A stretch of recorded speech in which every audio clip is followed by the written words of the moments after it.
Hey guys, what's up? Welcome back to Arch with Imran. I'm Imran. I hope you guys are having a great day, and today we're doing another video on model making and architecture.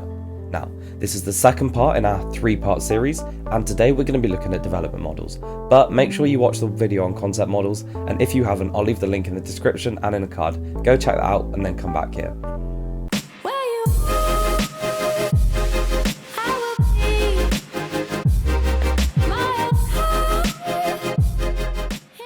Okay, now, as mentioned in the intro, this video will be on development models, but I'll also be grouping in things like sectional models and zoomed in models of specific details. And the format's going to be the same as the last video. So first, I'll talk about what are development models, how are they beneficial and how they help us. Then I'll show you a few examples that I've made, and then again, we'll look at other people's examples. And we're going to talk about what's good about them and how you can use specific techniques and implement them into your own work. So without further ado, let's get into it. So, what are development models? Now, development models are very similar to concept models in the fact they allow you to portray certain concepts and ideas, for example, form or light, but they tend to be a lot more structured and more detailed. Now, as the title suggests, they help develop an idea, so they are normally used within the middle chunk of your design process, where you have a concept of what you want to do, but you're trying to refine this idea and develop it into something more tangible.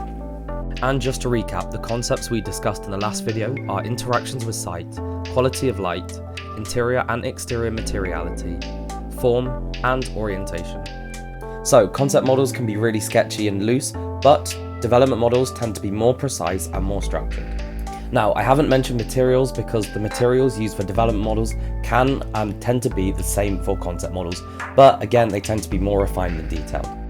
Again, just to recap, the materials we covered in the last video were things like concrete, wood, cork, paper or card, foam, and things like metal or 3D printing.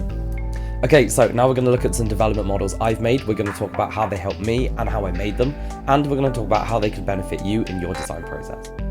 Starting off, we have one of my projects from first year. Now, this was a pottery studio that we had to design in Portsmouth, and it also had a gallery. Now, you can see how the development model massively helps me understand the idea of space and form and how people will flow through the specific presentation boards. As mentioned in the last video, it's really hard to understand qualities like space through simple drawings, so these models are really beneficial. The next model is from my recent nursery project. Now, you can see from this model how it developed into the final idea, but this model was crucial in helping me understand how I was going to orientate the floors to allow the most amount of south-facing sun to hit the building and the courtyard. This next model is another one from first year. Now, this was part of my volumes project, and we were given a specific volume and massive constraints to design a home for a specific client.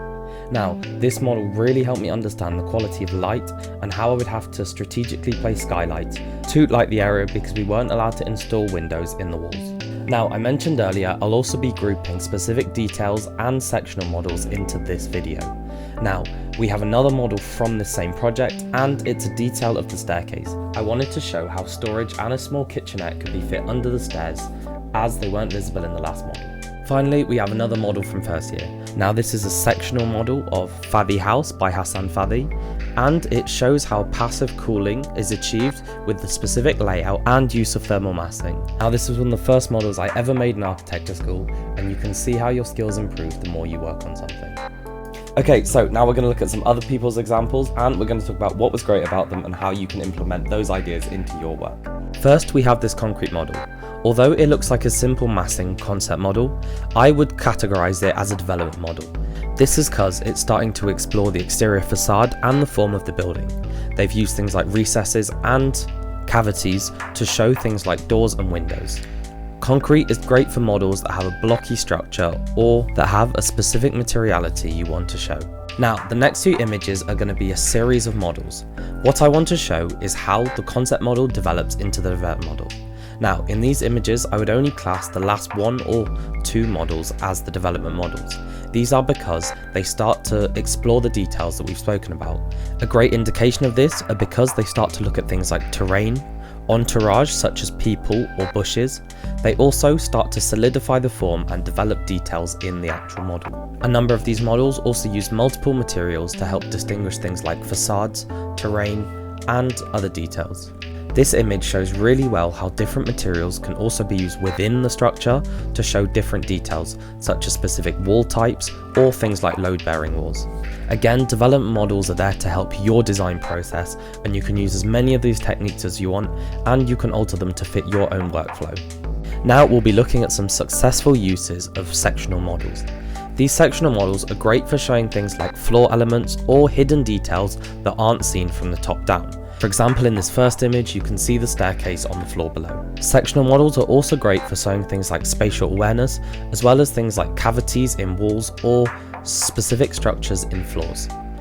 They can also help show how people will interact with the structure, as due to this cut, you get a much better view inside the actual structure.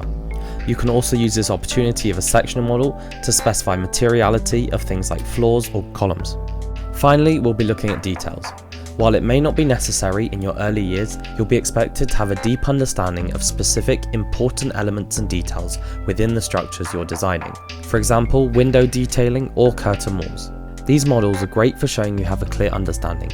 And for example, this model shows really clearly how you understand how the exterior facade connects to, say, insulation and battens, then the interior elements. Now guys, as always, I hope you found this video helpful. Please remember to like, comment and subscribe. If you have a request for any more videos, please put in the comments, and if you have any comments on this video, put them in the comments. I'd love to read them, and I love your guys' support. So thanks again, and I'll catch you guys in another video.